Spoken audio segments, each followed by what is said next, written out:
Hello, everybody. Today we are going to be talking about siamangs. And they are these cool guys right here. The first thing that I want to clear up is taxonomy. So, siamangs, if you look them up, you're going to get a lot of people calling them siamang gibbons, which is like kind of correct, but it's more like they're the gibbon's cousins. They're like a vague type of gibbon. So, if we look at the base of our ape family tree, we have Hominoidea, our family, and then we have the Homininae, which are your great apes. They're going to be your, bonobos, chimpanzees, gorillas, orangutans, your humans. On the other side here, you'll have your Hylobatidae, which are going to be your gibbons, and then branching off from them the other way are going to be your siamangs. Let's build a siamang. Siamangs have incredibly long arms. They can be about 1.5 the length of their little legs. So that means they are not great at bipedalism, but they are amazing at brachiation. So we've got their torso, we've got their arms, we've got their legs. All siamangs have a thick coat of black fur and no tail. Now we're going to move on to siamang's most iconic physical trait, which is their abnormally large throat sacs. Both males and females have them. Gibbons have them as well, but siamangs are so large that the sac can inflate to be larger than its head. So, how these sacs work is they start to inflate them.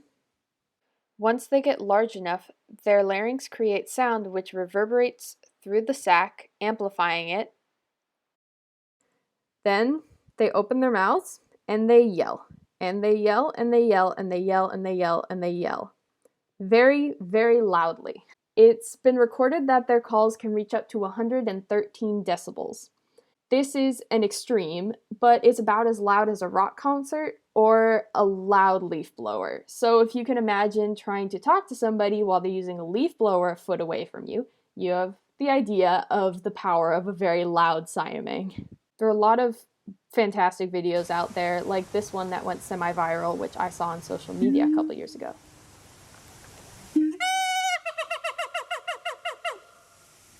So siamangs live in two separate populations, one in Indonesia and one in Malaysia.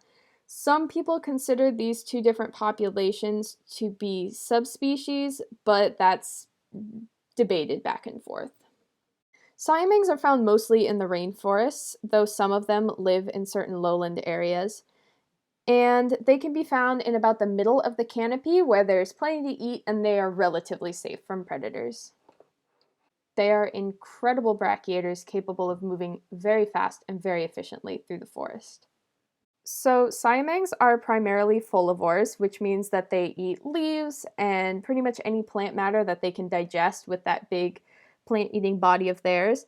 They also eat fruit and vegetables, and on occasion they've been known to eat bugs or eggs or small vertebrates, but that is not often seen. Siamang territories are divided up by groups of up to 2 to 6 individuals, and these groups are usually a pair with their juvenile offspring.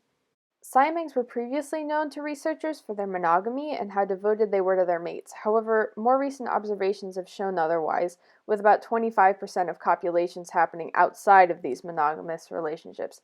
Despite this, siamangs are still fiercely protective of their mates and their territory. Once the juveniles mature, though, they will quickly be kicked out of the group and be forced to head off on their own to find their own territory away from their parents. These territories are usually about 50 acres, and both the parents will participate in the child rearing. Some sources state that siamangs have no natural predators, and that their home high in the canopy and their affinity for grouping up with each other and other animals makes them unpopular targets. However, clouded leopards have been observed preying on juvenile siamangs who are left in vulnerable positions. By far, the biggest risk to siamangs, like with many other endangered animals, is deforestation. Whether through logging or burning, the forests are being destroyed to make land for human development and agriculture. And to play us out, I'm going to have this lovely siamang pair sing us a duet. I hope that you have a wonderful day, and thank you for listening.